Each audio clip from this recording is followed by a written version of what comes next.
ஓம் ஸ்ரீ கிருஷ்ணாய பரமாத்மனே நமஹ. பகவான் ஸ்ரீகிருஷ்ணர் அர்ஜுனனுக்கு ஸ்தித பிரக்ஞன், மெய்யறிவில் நிலை பெற்றவன், அவனுடைய இலக்கணங்களை உபதேசித்தார். அவன் ஆசையற்றவனாக இருப்பான், தன்னில்தான் நிறைவு பெற்றவனாக இருப்பான் அப்படிலாம் சொன்னார். வாழ்க்கையில சமநிலையுடன் கூடியவனாக இருப்பான், எதுவுமே அவனை பாதிக்காதுன்னெலாம் சொன்னார். நாமும் ஸ்தித பிரக்ஞர்கள் ஆவதற்கு என்ன செய்ய வேண்டும்?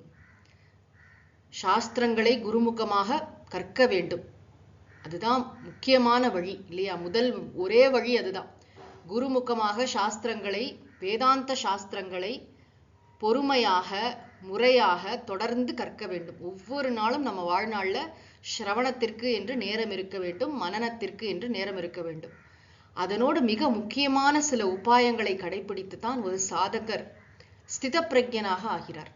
என்ன அப்படி முக்கியமான சாதனைன்னு பார்த்தா, தமஹா என்று சொல்லப்படும் புலனடக்கம். புலனடக்கம்னா என்ன? நம்ம கிட்ட கண்ணு, காது, மூக்கு, நாக்கு, தோல் என்று 5 கருவிகள் இருக்கின்றன. இவற்றை நம்ம எப்படி கவனமா பாதுகாக்கிறோம், இதற்குரிய விஷயங்களிலிருந்து எப்படி மீட்டடிக்கிறோம் என்பதில் தான் ரொம்ப முக்கியமான ஒரு விஷயம் அடங்கியிருக்கு. ஞானம் இருக்கு, ஆனா புலனடக்கம் இல்லை அப்படின்னு சொன்னா அந்த ஞானம் பயனற்றது. புலனடக்கத்துடன் கூடிய ஞானம் தான் உண்மையான சாந்தியை, உண்மையான மோட்சத்தை நமக்கு காட்டித்தரும். இங்க பகவான் என்ன சொல்கிறார்னா, நாம் எல்லாம் ஸ்தித பிரக்ஞர்கள் ஆவதற்கு என்ன வழி, என்ன உபாயம் என்பதை சொல்கிறார். இந்த மெய், வாய், கண், மூக்கு, செவி, இந்த 5 வழியாகத்தானே உலகம் நமக்குள் நுழைகிறது. அதை நம்ம எப்படி பாதுகாக்கணும் என்று சொல்கிறார். அவற்றை தர்மமாக பயன்படுத்த வேண்டுமே தவிர அதை வைத்து அதர்மமாக புலனின்பங்களை நாம் அனுபவிக்க கூடாது. இப்ப கண்ணால பார்க்கிறோம், காதால கேட்கிறோம், மூக்கால முகர்றோம், நாக்கால சுவைக்கிறோம், தோலால தொட்டு உணர்றோம். குறிப்பா இந்த நாக்குங்கிற விஷயம் இருக்கே, அது ஒன்றை கட்டினால் பாக்கி எல்லாவற்றையும் அடக்கி விடலாம். ஜிதம் சர்வம் ஜிதே ரசே என்று சொல்வார்கள். அப்படி இந்த 5 அறிவு கருவிகளையும் நாம் எப்படி கட்டுப்பாட்டில் வைக்க வேண்டும் என்பதற்காக இந்த அழகான ஸ்லோகத்தை பகவான் அருளி செய்திருக்கிறார். யதா சம்ஹரதே சாயம் கூர்மோங்கானீவ சர்வஷஹ இந்திரியாணீந்திரியார்த்தேப்யஹ தஸ்ய பிரக்ஞா பிரதிஷ்டிதா. தஸ்ய பிரக்ஞா பிரதிஷ்டிதா, அவனுடைய அறிவானது மெய்யறிவில், மெய்ப்பொருளில் நன்றாக உறுதி பெற்றிருக்கிறது.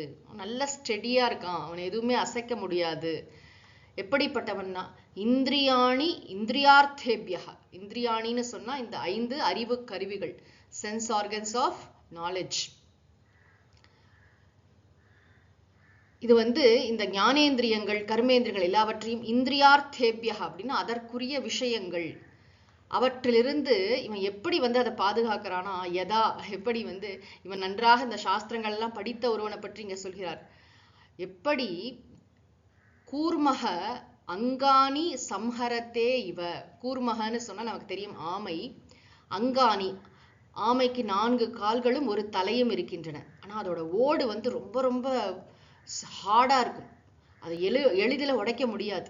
அப்ப அது போயிட்டே இருக்கும்போது ஏதாவது ஒரு ஆபத்து வருவதை அது உணர்ந்தால், சென்ஸ் பண்ணா உடனே என்ன பண்ணும்னா அந்த 4 கால்களையும் ஒரு தலையையும் அப்படியே உள்ள இழுத்துக்கும். அந்த ஓடு மட்டும்தான் வெளியில தெரியுமே தவிர அந்த 4 கால்களோ அந்த ஒரு தலையோ வெளியில வராது. அது மாதிரி எப்படி உள்ளிழுத்து கொள்கிறதோ, சம்ஹரத்தேனா எப்படி கட்டுப்பாட்டில் வைக்கிறதோ, சர்வசக எல்லா விதத்திலும், அந்த மாதிரி நாமும் மிக கவனமாக இருக்க வேண்டும். எதையும் அனுபவிக்க வேண்டாம்னா சொல்ல, ஆனா தர்மமாக, அளவாக நம்ம என்ன செய்யறோம் அப்படிங்கிறது நமக்கு தெரியணும். கூர்மக அங்கானீவ, அங்கானினா அதோடைய உடல் உறுப்புகளை எப்படி உள்ளிழுத்துக் கொள்கிறதோ, சம்ஹரத்தே இவ, அதை போல, இவனா அதை போல இவன் என்ன செய்யறான், இந்த ஞானி, இந்த சாஸ்திரங்களை நன்றாக கற்ற ஒருவன் இந்த புலனடக்க விஷயத்தில் மிக கவனமாக இருக்கிறான். புலனின்பங்களை அனுபவிக்கின்ற விஷயங்களில் இவன் மிகுந்த ஒரு எச்சரிக்கையுடன், கவனத்துடன் இருக்கிறான். என்ன அடிப்படை தேவைகளோ, எதை நம்ம அனுபவிக்கணும்னு இருக்கோ அதை மட்டும்தான் அனுபவிக்கிறானே தவிர அதர்மமான விஷயங்கள், அளவுக்கு அதிகமான புலனின்ப நாட்டம், நுகர்ச்சி, அதில் அவன் ஈடுபடுவதில்லை. அவைகள் அவனுடைய கட்டுப்பாட்டில் இருக்கின்றன. திருவள்ளுவர் ரொம்ப அழகா சொல்லுவார், சுவை, ஒளி, ஊறு, ஓசை, நாற்றம் என்று 5 வகை தெரிவான் கட்டே உலகு. இந்த புலனடக்கம் தான் ஒரு துறவியை ஞானியை அப்படி ஞானத்தில் நிலைத்திருக்கச் செய்யும்.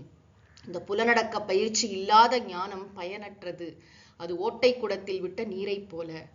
திருவள்ளுவர் இன்னொரு இடத்துலையும் சொல்வார், ஒருமையுள் ஆமை போல் ஐந்தடக்கல் ஆற்றின் எழுமையும் ஏமாப்புடைத்து. ஏமாப்புன்னு சொன்னா பாதுகாப்பு. ஒருமையுள் ஆமை போல்.